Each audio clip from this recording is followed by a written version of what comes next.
Good morning. Welcome to Bookie Monsters. This is a place where we look at new releases and talk about books before heading into work. My name is PK, and it is Monday, August 7th. Thank you very much for showing up. Welcome. If you're new, welcome back. If you've been here before, I appreciate you either watching it live or watching it in replay. Good morning, Mary. How are you doing? It is a Monday, for sure. Um, oh yeah, yeah, yeah. Did you? Oh, no kidding. But the heat rating. Oh, it was on asphalt. Oh, that's the worst. But sounds like you sold a lot. That is awesome. And then you get the whole week to recover.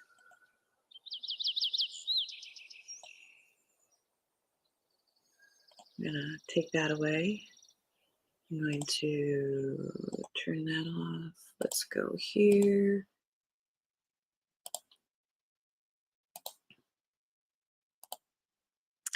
Not at all. You are the best person in the world. I love you so much. You are so supportive. Thank you. Thank you. Thank you. Um, Not many people get up this early, even though it is 2 hours ahead of me. Did you read anything good or were you just recovering? I finished two books. I finished Cassiel's Servant by Jacqueline Carey. I gave it 4 stars because it was good. But it was a retelling of the first couple books in that trilogy. So there was an extra star here for nostalgia purposes. This is a fabulous, fabulous trilogy, but start with the first one, Kushiel's Dart. It is a very, very good fantasy romance book.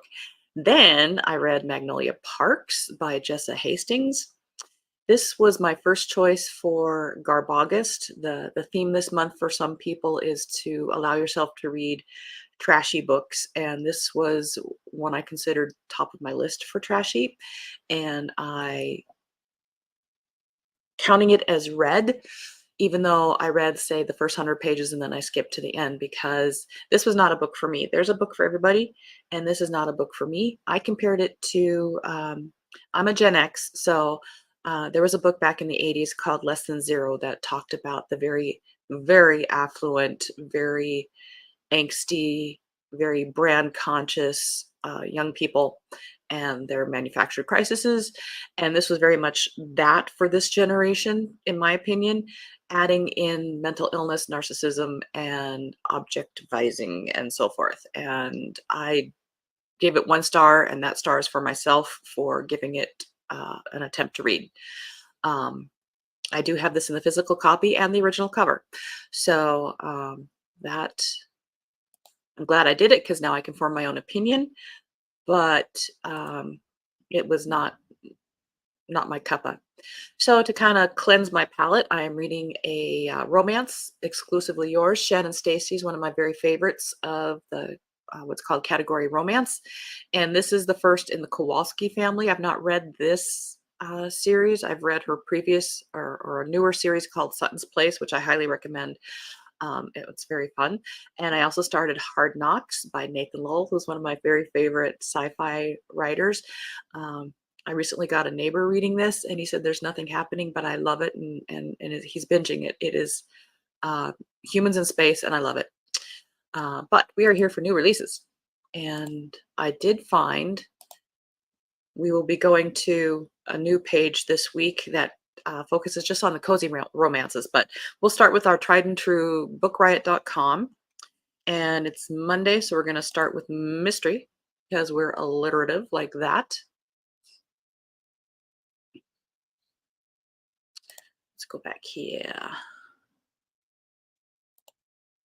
Still early for someone who's retired. No kidding. Boy, if I retired, no, I'd still be getting up early, but not this early. But like on weekends. But then I take a nap in the morning. Oh, good. You're still reading it. Still like it. That's good. I am I'm a quick reader, but not as quick as some people, but I do. It's definitely to give yourself permission to read what you would consider trashy. It could be romance trashy. It could be men's fiction trashy. Like always have in reserve a Doc Savage, the pulpy stuff. Whatever you consider to be a guilty read, maybe would be another definition of it. But yeah, Garbogust. It was, I think, Criminali on a YouTube channel is the one who started it. And he does one definitely in August, but he did one at mid-year point earlier this year. So he does it twice a year, I think.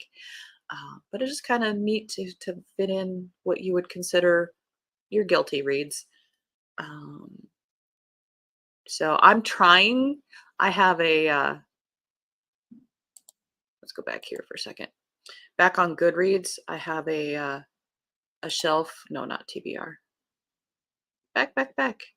For Garbogust. The ones that I'm considering trying to read for Garbogust. These are my choices.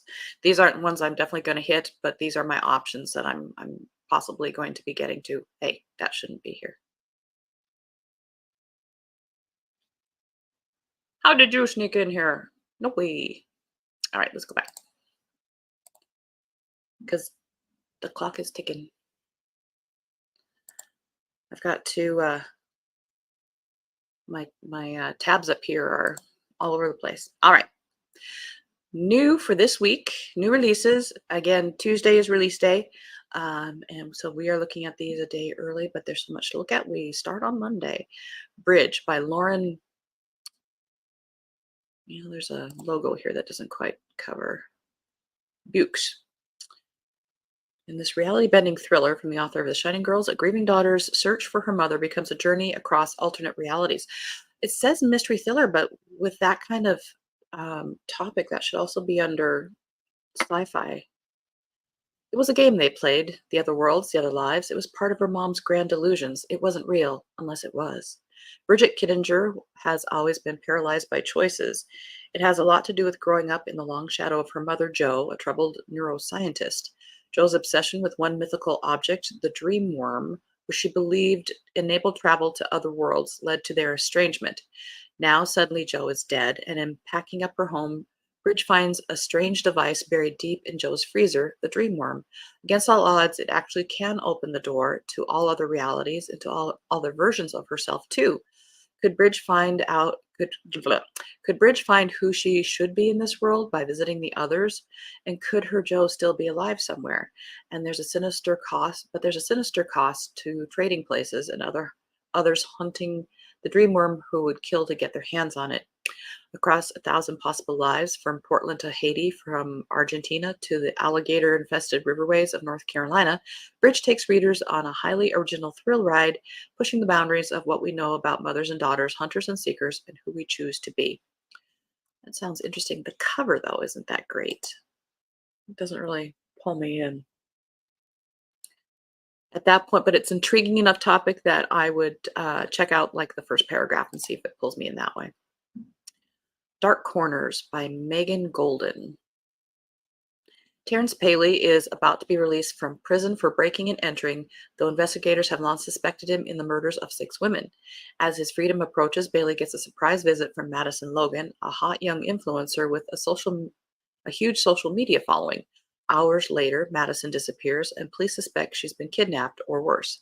Is Madison's disappearance connected to her visit to Bailey? Why was she visiting him in the first place? When they hit a wall in the investigation, the FBI reluctantly asks for Rachel's help in finding the missing influencer. Madison seems only to exist on social media. She has no family, no friends, and other than in her posts, most people have never seen her. Who is she really? Using a fake Instagram account, Rachel Kral goes undercover to BuzzCon, a popular influencer conference where she discovers a world of fierce rivalry that may have turned lethal. When police find the body of a woman with a tattoo of a snake eating its tail, the FBI must consider a chilling possibility. Bailey has an accomplice on the outside and a dangerous obsession with influencers, including Rachel Correll herself. Suddenly a target of a monster hiding in plain sight, Rachel is forced to confront the very real dangers that lurk in the dark corners of the internet. Timely content.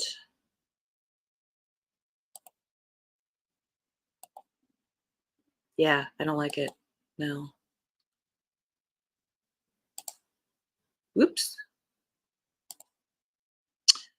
Uh, Looking Glass Sound by Katrina Ward. In a cottage overlooking the windswept Maine coast, Wilder Harlow begins the last book he will ever write. It is the story of a sun-drenched summer of his youth and of the killer that stalked a small New England town, of the terrible tragedy that forever bonded him with his friends Nat and Harper in unknowable ways, of a horror that has followed them over the years. Wilder has returned to the town decades later in an attempt to recount that summer's events in his memoirs. But as he writes, Wilder begins to fear his grip on the truth is fading, and events in the manuscript start to chime eerily with the present. He's even started seeing a dark-haired woman down in the icy waters below the cottage, but nobody else can. No longer able to trust his own eyes, Wilder begins to fear that this will not only be his last book, but the last thing he ever does. Dot, dot, dot, dot, dot, dot. Lisa Jewell, none of this is true. Celebrating her 45th birthday at her local pub, popular podcaster Alex Summer crosses paths with an unassuming woman called Josie Fair. Josie, it turns out, is also celebrating her 45th birthday. They are, in fact, birthday twins. A few days later, Alex and Josie bump into each other again, this time outside Alex's children's school. Josie has been listening to Alex's podcast and thinks she might be an interesting subject for her series. She tells Alex, on the cusp of great changes in her life. Josie's life appears to be strange and complicated, and although Alex finds her unsettling, she can't quite resist the temptation to keep making the podcast. Slowly, she starts to realize that Josie has been hiding some very dark secrets, and before she knows it, Josie has inveigled her way into Alex's life and into her home. But as quickly as she arrived, Josie disappears. Only then does Alex discover that Josie has left a terrible and terrifying legacy in her wake, and that Alex has become the subject of her own true crime podcast, with her life and her family's lives under mortal threat. Who is Josie Fair, and what has she done? That's why I'm antisocial. The Blonde Identity by Allie Carter. I think I have heard of this one. It's the middle of the night in the middle of Paris, and a woman just woke up with no memory. She only knows three things for certain. She has a splitting headache. The hottest guy she has probably ever seen is standing over her, telling her to run, and oh yeah, people keep trying to kill her. Sounds like a Monday. She doesn't know who or why, but when she sees footage of herself fighting off a dozen men, there's only one explanation, obviously. She's a spy. Except according to Mr. Hot Guy, she's not. She's a spy's identical twin sister. Too bad the only person who knows she's not the woman they're looking for is this very grouchy, very sexy, very secret agent who reluctantly agrees to help her disappear, which is easier said than done when a criminal organization wants you dead and every intelligence service in the world wants you caught. Luckily, no one is looking for a pair of lovesick newlyweds on their honeymoon, and soon they're lying their way across Europe, dodging bullets and faking kisses as they race to unravel a deadly conspiracy and clear her sister's name. But with every secret they uncover, the truth shifts until she no longer knows who to trust, the twin she can't remember, or the mysterious man she can't let herself forget. I gotta admit, that sounds cute. I would check that out. And you can tell it's lighthearted because it's pink on the cover. That's just the code. The Hurricane Blonde. What is this with blondes? This was pre-Barbie. What is it with blondes? By Holly, probably Holly with two L's there, Sutton. Salma Lowe, progeny of Hollywood royalty and once promising child actor, now spends her days as a guide for the Stars 6 Feet Under tour, leading tourists through Los Angeles' star-studded avenues to haunting sites where actresses of the past met untimely ends. Selma knows better than anyone that a tragic death is the surest path to stardom. Her sister Tawny, viciously dubbed the Hurricane Blonde, was murdered in the 90s. The case never solved, and to Salma's ire, indefinitely closed, until she stumbles upon a dead body mid-tour on the property where her sister once lived, at the precise scene of her sister's demise. Even more uncanny, the deceased woman also looks like Tawny. The police are convinced this woman's death was an accident, but Salma is haunted by the investigation's echoes of her own past. What if this woman's murder points to Tawny's killer? Desperate to track down the culprit once and for all, Salma launches her own investigation, plunging back into the salacious but seductive world of Hollywood. And what she'll find is that old secrets may be worth killing for. That is also, I don't know, I must be in the mood, somewhat intriguing. What I like about that is that this is set up for an interesting series because she's doing tours of um, tragic Hollywood deaths, and that could lead to this actress's strange death, that actor's strange death, and so forth. So that's kind of clever. Indeed.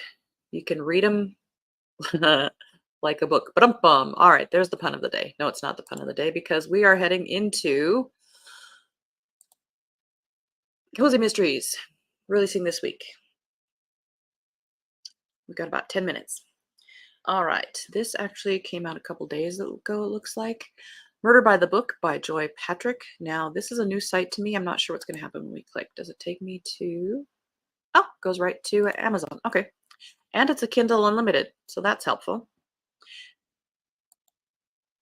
Sometimes the sweetest small towns can be big on bitter secrets. Security analyst Grace Jordan never imagined she'd be solving a murder when she returned home to Sweet Cove, North Carolina, or that she was good at it. Harboring a decades-long secret of her own, Grace leaves her carefully controlled, predictable city for Sweet Cove to help her whimsical Aunt Lila run her bookstore after the death of Lila's sister. When a local businessman ends up dead surrounded by a mysterious collection of books, accusations fly, and Grace is determined to put her analytical smarts to work to uncover the truth. Meeting a motley crew of locals along the way, including a mysterious older man with an unusual skill set of his own, Grace learns that logical analysis isn't her only tool when solving mysteries. That's cute, and I would totally go into that bookstore.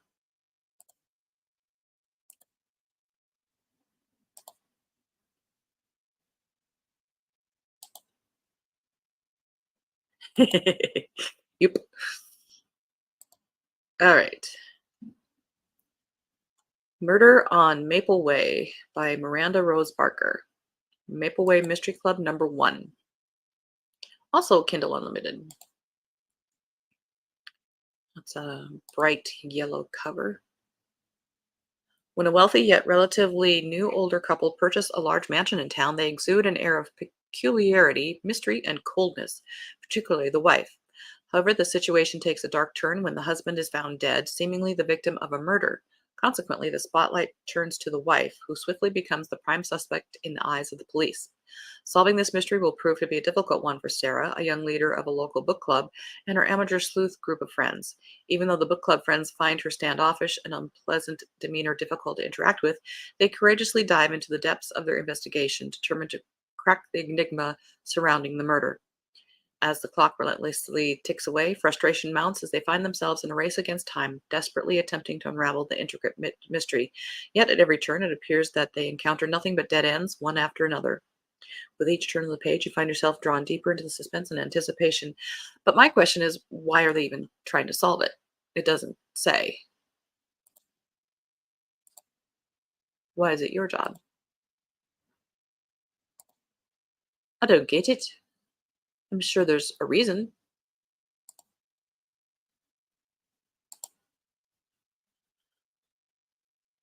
Trapped on the Trails by Mel Morgan, Last Resort #3. Also Kindle Unlimited. Rosie Jones thought reopening the trails of Last Lake Resort would be a fun summer project, but when the locals resist and a crucial map goes missing, Rosie finds herself in hot water, and things only get worse when two hikers disappear without a trace. As Rosie scrambles to solve the mystery, danger lurks around every corner of the trails. What secrets will she uncover about Squirrel River's history, and can she prevent Last Lake Resort from becoming a graveyard for lost hikers? And I just noticed this is only 99 pages, so a novella. Um, so a quick read if you are interested in that, particularly towards the end of the year if you're trying to boost up your number of books read. Uh,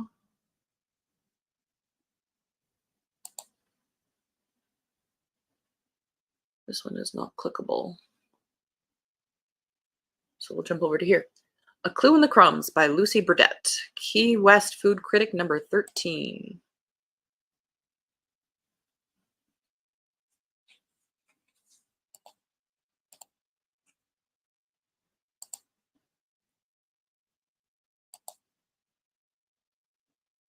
Food critic Haley Snell and her pal Miss Gloria are overjoyed to welcome Violet and Bettina Booth, aka the Scottish Scone Sisters, to Key West. The sisters will host the UK Bakes Key West edition, but the same day they arrive, the bed and breakfast the sisters are staying in gets torched. The contest begins the next morning, featuring three local bakers. One is the inn owner's wife, Raina, who is not only the most talented chef of the group, but now a person of interest in the fire. The next night, a dog walker discovers a body near the bed and breakfast. The victim appears to be Raina's husband, and the murder weapon points directly to the Scottish Scone Sisters. But the show must go on. In between filming sessions, the three elderly ladies and Haley must search for clues to the brutal murder in order to find out who wants to force them out of the kitchen. But as they draw closer to the answer, the threats from a murderer grow closer too. Are they now in danger of getting baked off?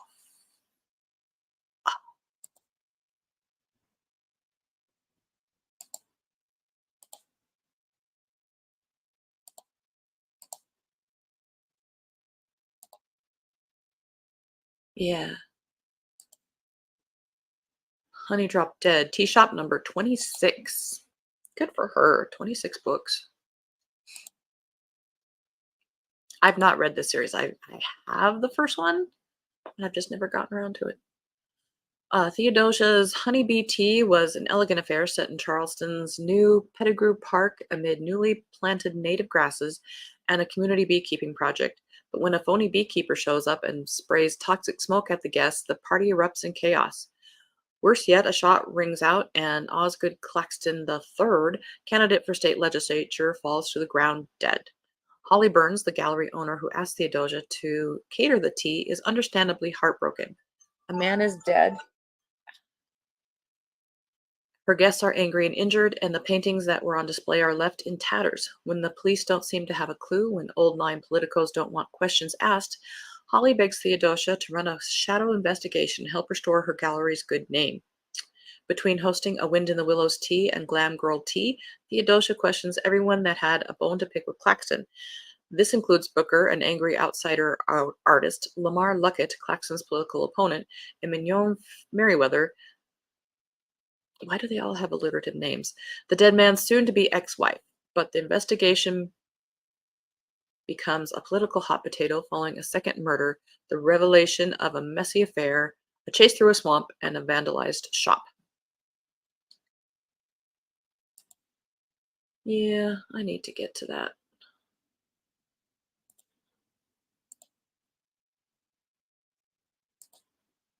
I need to get to that series.